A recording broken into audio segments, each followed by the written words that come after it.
말씀을 교독합니다. 제가 먼저 2장 1절을 읽습니다. 그는 허물과 죄로 죽었던 너희를 살리셨도다. 그때 너희는 그 가운데서 행하여 이 세상 풍조를 따르고 공중의 권세 잡은 자를 따랐으니 곧 지금 불순종의 아들들 가운데서 역사하는 영이라.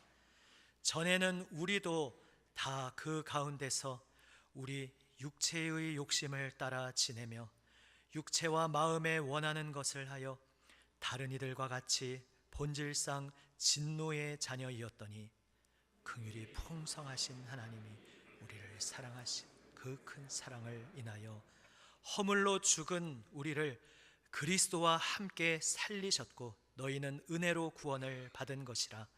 또 함께 일으키사 그리스도 예수 안에서 함께 하늘에 앉히시니 이는 그리스도 예수 안에서 우리에게 자비하심으로써 그 은혜의 지극히 풍성함을 오는 여러 세대에 나타내려 하심이라. 너희는 그 은혜에 의하여 믿음으로 말미암아 구원을 받았으니 이것은 너희에게서 난 것이 아니요 하나님의 선물이라. 행위에서 난 것이 아니니 이는 누구든지 자랑하지 못하게 함이라. 우리는 그가 만드신 바라 그리스도 예수 안에서 선한 일을 위하여 지으심을 받은 자니 이 일은 하나님이 전에 예비하사 우리로 그 가운데서 행하게 하려 하심이니라. 아멘. 시온 찬양대 찬양으로 하나님 아멘. 할렐루야. 아멘. 너희는 그 은혜에 의하여 믿음으로 말미암아 구원을 받았으니 이것은 너희에게서 난 것이 아니요 하나님의 선물이라. 할렐루야. 아멘. 한번 처음부터 인사 나누어서 그러실 수 있지만 한번 옆 혹은 앞뒤 분과 이렇게 한번 인사 나눠 보시겠습니다. 당신이 받은 구원은 하나님의 선물입니다. 당신이 받은 구원은 하나님의 선물입니다. 아멘. 우리가 받은 구원은 하나님의 선물입니다. 우리가 쟁취하거나 이룬 것이 아닙니다. 하나님께서는 이렇게 행하심으로써 우리로 하여금 자랑하지 못하게 하셨다. 성경은 오늘 이렇게 말씀하고 있습니다. 자랑하지 못하게 하시는 것이 왜 중요하겠습니까? 자랑한다라는 것은 내가 했다라는 자세입니다. 다 내 덕분이다, 내가 잘난 덕이다 라는 것입니다. 그런데 이렇게 내가 했다라고 할 때 잃어버리게 되는 것이 있습니다. 내가 했다라고 할 때 하나님이 하셨습니다 라는 고백을 잃어버리게 됩니다. 그래서 자랑한다, 나를 자랑한다는 것의 반대말은 감사한다입니다. 여기서 감사란 하나님 은혜에 대한 감사입니다. 하나님 사랑에 대한 감사입니다. 내가 나를 높이며 내가 했다라고 생각하는 자랑의 삶은 어둠에 굴러 떨어지게 됩니다. 어둠의 수렁에 빠지게 됩니다. 하나님의 사랑과 하나님의 은혜를 망각하고 잊어버리기 때문입니다. 하나님의 사랑을 잊어버리면 하나님께서 나를 지켜주신다는 안정감을 잃어버립니다. 그래서 평안을 모르는, 알지 못하는 인생이 됩니다. 두려움과 초조함으로 늘 쫓깁니다. 마음속에 늘 전쟁이 그치지 않습니다. 상대방이, 물론 우리가 살아가면서 때로는 선한 의도로 다가오는 사람도 있고 선하지 못한 의도로 다가오는 사람도 있지만 그것과 관계없이 나 자체가 상대방의 태도와 행동을 순수하게 편안하게 받아들일 수가 없게 됩니다. 평안을 잃었기 때문입니다. 두려움의 포로가 되었기 때문입니다. 사울 왕이 그러했습니다. 다윗의 충성을 의심하다가 끝내 그를 죽이려고 계속 그는 시도했습니다. 불행한 인생입니다. 가련한 인생입니다.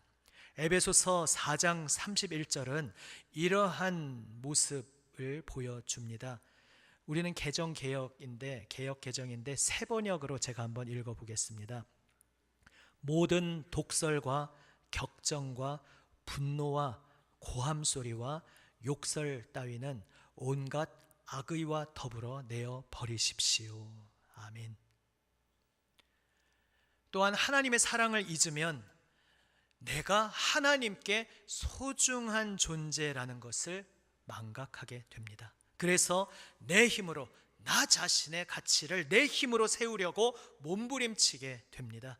사람들로부터 인정받고자 합니다. 그래서 사람들 눈을 의식합니다. 결국은 사람들 눈에 매인 노예살이를 하게 됩니다. 나를 좀 알아주시오. 내가 알고 보면 이렇게 괜찮은 사람이요. 내가 알고 보면 이런 일들을, 얼마나 좋은 일들을 많이 이루었는지 아시오. 내가 이룬 일을 인정해 주시오. 이렇게 세상을 향해, 대답 없는 그 허공을 향해 아우성치게 됩니다. 하지만 채워지지 않고 줄이고 고플 뿐입니다. 방어적이 됩니다. 그래서 끊임없이 변명하는 삶을 삽니다. 겉으로 드러나는 결과에만 치중합니다. 그런데 결과에만 치중하다가 결국 나의 내면, 내 마음속의 정원은 잡초가 자라며 점점 황폐해져 갑니다. 에베소서 6장 6절 말씀은 그런 삶을 향해 이렇게 말씀합니다. 눈가림만 하여 사람을 기쁘게 하는 자처럼 하지 말고. 역설적이게도 내가 나의 힘으로, 나 스스로 나의 가치를 세우려고 몸부림칠수록 정말로 소중한 참된 가치, 정말 인생에서 놓쳐서는 안 되는 정말 중요한 것을 오히려 마음에서, 내 인생에서 점점 잃어가게 됩니다. 예수님 비유 속에 등장했던 큰아들이 그러했습니다. 동생은 배은망덕하게 집 나가버렸지만 나는 얼마나 성실하게 아버지 곁을 지키고 있는가, 이걸 좀 아버지가 인정해 주면 좋겠는데, 여기에 골몰하다가 죽은 줄 알았던 동생이 돌아왔는데 그러면 기뻐하고 감격하는 것이 정상이어야 하지 않습니까? 하지만 전혀 기뻐하지 않고 그를 향한 아버지의 처우와 나를 향한 대우를 비교하면서 시기와 분노의 포로가 되어 버립니다. 또한 하나님의 사랑을 잊어버리면 하나님 사랑에 안긴 기쁨을 잃게 됩니다. 그래서 엉뚱한 곳에서 대체물을 찾으려 합니다. 하지만 하나님 아닌 다른 것을 의지하는 마음은 늘 만족할 수가 없습니다. 불완전한 그 어떤 피조물도 하나님께서 지으신 내 영혼, 그 영혼의 빈자리를 채워줄 수 없기 때문입니다. 그러나 그것을 알지 못하고 계속해서 조금 더 채우면 채워지겠지, 조금 더 가지면, 조금 더 손에 쥐면은 채워지겠지, 그렇게 헛된 것을 쥐고 채우려고 안간힘을 씁니다. 더 강한 쾌락을 찾아 헤맵니다. 내일부터 아마 우리 교단 총회가 시작될 텐데, 아까 장로님도 기도하셨지만 이번 총회를 위해서 특별히 함께 기도해 주셔야 합니다. 지금 우리 교단에 굉장히 유명한, 명성이 있는 어떤 한 교회가 세습을 했는데 총회 헌법의 틀을 살짝 비껴가면서, 근데 그 비껴간 것도 말장난일 뿐입니다. 그래서 총회 재판국에서조차 이거는 괜찮은 거다, 정당한 거다라고 8대 7로 통과를 시켜버렸습니다. 내일부터 있는 총회에서조차 그것을 승인해 버리면은 진작 2013년에 세습은 안 됩니다라고 총회헌법으로 정해놓고서 그 정한 헌법을 뒤엎어 버리고, 왜 우리가 그 헌법을 개정했는지, 무슨 가치를 지키려 했는지 스스로를 함정에 빠뜨리는 정말 참담한 지경에 이르게 됩니다. 왜 교회에서 세습을 하고자 합니까? 교회가 개인의 소유물인 줄 알기 때문입니다. 피조물로 내 영혼의 공허함을 채우려고 우리 예수 믿는 이들이 세상에서 그렇지 않은 새로운 대안의 삶을 보여주어야 하는데 앞장서서 헛된 피조물로 내 마음을 채우려는 그러한 어리석은 길을 택하는 것이기에 교회는 일찍이 세습 아예 법으로 확실히 막읍시다라고 헌법을 개정했던 것입니다. 정했으면 지켜야 합니다. 이것을 위해서 함께 기도해 주시기 바랍니다. 에베소서 5장은 쾌락을 찾고 헛된 것으로 내 마음을 공허함을 채우려는 그런 삶을 향해서 이렇게 말씀하고 있습니다. 음행과 온갖 더러운 것과 탐욕은 너희 중에서 그 이름조차도 부르지 말라. 이는 성도에게 마땅한 바니라. 너희도 정녕 이것을 알거니와 음행하는 자나 더러운 자나 탐하는 자 곧 우상 숭배자는 다 그리스도와 하나님의 나라에서 기업을 얻지 못하리니. 아멘. 이 모든 것이 다 어디에서 비롯된 것입니까? 하나님의 사랑과 은혜를 망각하고 잊어버린 데에서 온 것입니다. 우리가 인생길을 걷다가 헤매고 목말라 허덕이는 이유, 무언가 놓친 것 같고 공허한 느낌을 지울 수 없는 이유, 어둠의 유혹에 나도 모르게 어느새 조금씩 발을 들여놓게 되고 자기 합리화를 하게 되는 그 이유는 모두 하나님의 사랑을 잊어버렸기 때문입니다. 하나님 사랑 안에 머물던 감사와 기쁨의 자리를 잃어버렸기 때문입니다. 우리 하나님은 우리에게 가장 좋은 것을 주시는 분이십니다. 그렇기에 우리를 나를 자랑하는 자리에서 꺼내셔서 감사하는 자리로 옮기시기를 원하시는 하나님이십니다. 이를 위해서 하나님께서는 우리에게 계속 상기시키십니다. 계속 기억나게 하십니다. 우리가 구원을 내 공로, 나의 무엇으로 얻은 것이 아니라 거저 주시는 하나님의 은혜로 선물로 받았다는 것을 그래서 계속 생각나게 하시는 것입니다. 나 자신에게는 자랑할 것이 없음을, 하나님 외에 그 무엇을 내 손으로 붙잡으려 하는 것이 다 헛된 시도라는 것을 계속해서 우리에게 상기시켜 주시는 것입니다.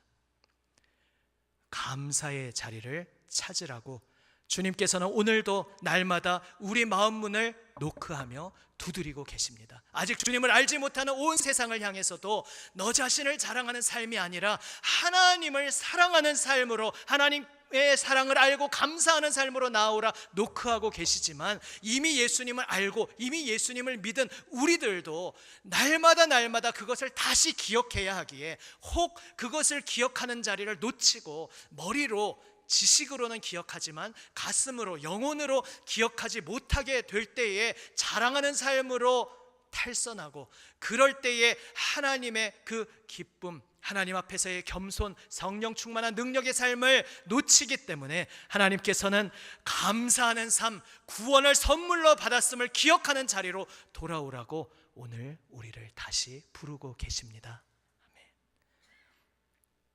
에베소서 오늘 본문 2장에서 우리가 이전에 얼마나 비참한 상태에 있었는지를 왜 하나님께서 새삼 보여주십니까? 우리가 죽어 있었다. 이 세상 풍조를 따르고 공중의 권세 잡은 자의 포로였다. 육체와 마음의 더러운 욕심을 따라 행하며 진노의 자녀였다. 왜 이 말씀들을 새삼 상기시키시느냐? 이렇게 참담한 자리에, 소망 없는 절망의 자리에 있었던 우리를 하나님께서 사랑하셔서 그 사랑의 빛으로, 그 사랑의 찬란한 빛을 비춰주시고 그 사랑으로 우리에게 찾아오셨음을 다시 기억하라는 말씀인 것입니다. 에베소서 2장 4절에 그 핵심이 나타나 있습니다. 한번 함께 다시 읽어보시겠습니다. 에베소서 2장 4절 말씀 함께 읽습니다. 긍휼이 풍성하신 하나님이 우리를 사랑하신 그 큰 사랑을 인하여. 아멘. 우리를 사랑하신 그 큰 사랑을 인하여 우리의 생명, 우리의 소망, 우리의 기쁨, 우리가 정말 살면서 살맛 나는 것을 느끼는 그 모든 근원이 바로 우리를 향하신 하나님의 그 크신 사랑이라는 것을 기억하시기를 바랍니다. 아멘. 비참한 죄의 수렁에서 우리를 건져주시는 것이 무엇입니까? 오직 하나님의 사랑, 하나님의 그 크신 사랑입니다. 그래서 예수님께서 육신을 입고 이 땅에 오셨을 때에 죄인들을 찾아가셨습니다. 하나님의 마음을 오해한 바리새인들은 죄인을 멀리한다고 터부시하고 있었지만 사실 정작 자신들도 죄의 수렁에 빠져 있음을 알지 못하고 있었습니다. 그러나 예수님께서는 죄인들을 찾아가셨습니다. 그리고 다른 처방을 내리신 것이 아니라 그저 사랑하셨습니다. 사랑하셨습니다. 끝까지 사랑하셨습니다. 십자가에 달리시어 피 흘리시기까지, 그 생명을 우리를 위해, 죄인들을 위해 내어주시기까지 끝까지 사랑하셨습니다. 그분의 그 크신 사랑만이 우리를 어둠과 죄악의 수렁에서 꺼내시는 유일한 능력이기 때문입니다. 아멘. 그 사랑의 빛이 죄인을 어둠에서 건지시어 빛으로 이끌어 주시는 하나님의 능력이십니다. 오늘 하나님의 사랑을 다시 기억하는 우리 모두가 되기를 원합니다. 부끄러운 것밖에 없는 죄인 괴수인 나에게 예수님께서 찾아와 주셨습니다. 오늘 본문에서 그리스도와 함께라는 말이 계속 반복되고 있습니다. 내 힘으로 내가 새 생명을 얻을 수도 없고 내 힘으로 하나님의 영광에 들어갈 수 없지만 그리스도와 함께 나는 살아났고 그리스도와 함께 일으키심을 받아 그분과 함께 하늘 영광에 들어갔음을 말씀하고 있습니다. 이것이 구원이 선물이라는 것입니다. 5절 6절 말씀입니다. 허물로 죽은 우리를 그리스도와 함께 살리셨고 너희는 은혜로 구원을 받은 것이라. 또 함께 일으키사 그리스도 예수 안에서 함께 하늘에 앉히시니. 아멘. 모든 것이, 우리의 구원, 우리의 생명, 이 모든 것이 나를 위해, 우리를 위해 십자가에 오르신, 십자가에서 피 흘리신 예수님 덕분입니다. 예수님께서 홀로 그분의 공로로 우리의 구원을 이루셨습니다. 아멘. 또한 오늘 본문 마지막 10절 말씀은 우리를 새롭게 만드셨음을 말씀하고 있습니다. 사명, 이렇게 살아라 라는 말씀인 것 같지만 그 이전에 중요한 전제가 이 말씀에 함께 들어 있습니다. 내가 너를 만들었다. 내가 너를 만들었다라는 말씀입니다. 이 10절 말씀을 새 번역 본문으로 제가 읽어보겠습니다. 우리는 하나님의 작품입니다. 선한 일을 하게 하시려고 하나님께서 그리스도 예수 안에서 우리를 만드셨습니다. 하나님께서 이렇게 미리 준비하신 것은 우리가 선한 일을 하며 살아가게 하시려는 것입니다.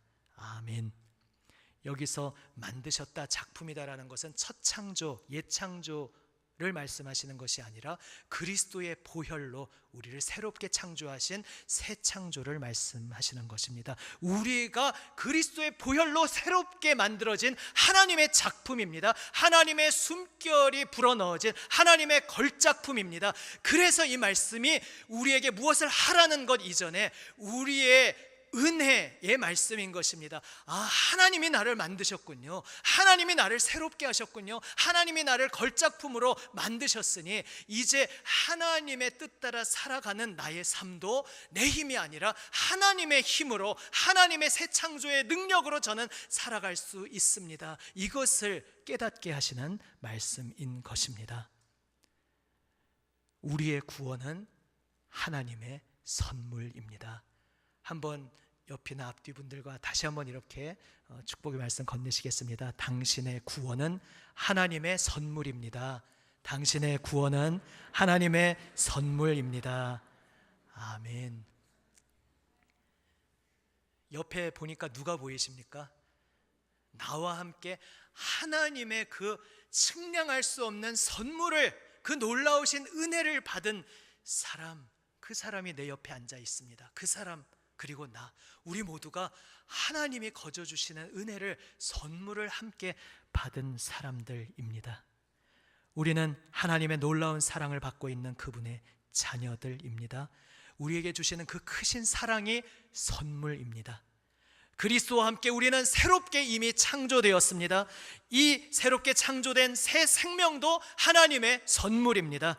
이제 그리스도를 따라 사명의 삶을 새롭게 살아갈 수 있는 것도 주님께서 우리의 능력이 되어 주심으로 가능합니다. 새로운 삶을 살아갈 수 있는 것도 하나님의 선물입니다. 이것을 오늘 다시 한번 기억하시기를 바랍니다.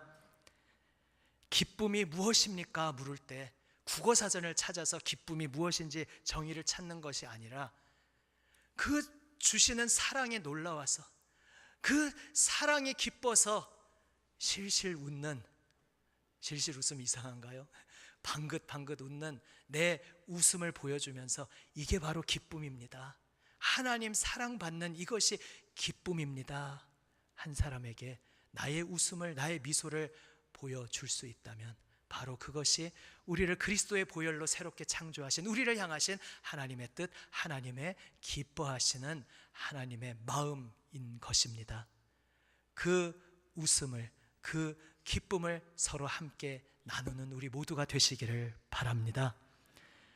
이 사실을 마음 깊이 간직하고 하나님의 사랑을 기억하는 자리로 날마다 돌아가시기를 바랍니다. 우리가 함께 모여서 늘 예배하고 늘 말씀의 자리, 기도의 자리로 나아가는 자체가 무엇입니까? 이것을 다시 기억하는 자리로 돌아가는 것입니다. 우리가 머리로는 기억하지만 가슴으로, 영혼으로 자꾸 잊어버리기에 우리는 함께 모여서 하나님이 이렇게 나를 사랑해 주셨지, 하나님이 나를 그 크신 사랑으로 나를 끌어안아 주셨지, 이것을 우리가 잃어버리기에, 잊어버리기에 우리 마음이 황폐해져 갑니다. 내 마음이 메말라감을 느낄 때, 내 마음이 황폐해져 감을 느낄 때, 내 마음이 갈 곳 몰라 방황하고 이리저리 헤맴을 느낄 때에 다시 그 사랑의 자리에, 이미 우리에게 보여주신 그 첫, 하나님 우리에게 보여주신 그 첫 자리로 다시금 돌아오는 우리 모두가 되시기를 바랍니다. 주님의 사랑과 은혜를 가슴으로 기억할 때 우리는 어둠에서 나와서 빛의 마음으로 날마다 빛의 삶을 살아갈 수 있습니다.